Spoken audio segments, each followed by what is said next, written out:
A lot of the Christmas traditions that we celebrate today didn't start as Christmas at all. Many of them were pre-Christian magical practices, and some of them were later treated as witchcraft by the early church. So we'll start with the obvious one, which is the evergreen.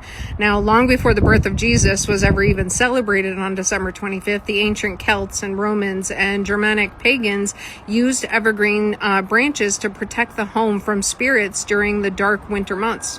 The Norse believed that the evergreens held the life force of the forest, and people would hang them over doorways as warding charms against the wandering spirits during Yule, which was the original winter solstice festival.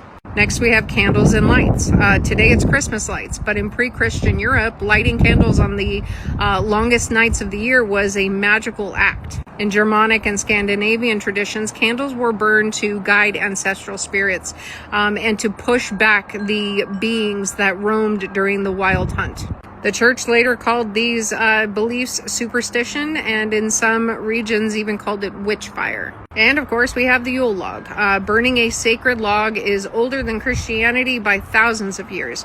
It was a solstice charm burned to ensure protection and fertility and good fortune in the coming year. Ashes from the Yule log were kept for spell work, for healing, and for protection, which was a practice that later was condemned as heathen magic.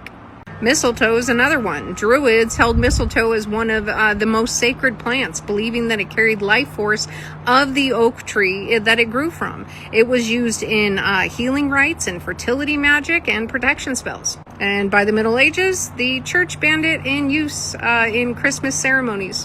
Why? Because it was considered a witch plant. Yes, we kiss under it now, but originally it was used to seal magical oaths. Even caroling has magical roots. Now, the date itself, December 25th, was not chosen because Jesus was born then. Historically, there is zero evidence for that. It was chosen because early Christians wanted to absorb the pre-Christian solstice festivals that were filled with magic, with fire, with divination, and with rites to call back the sun.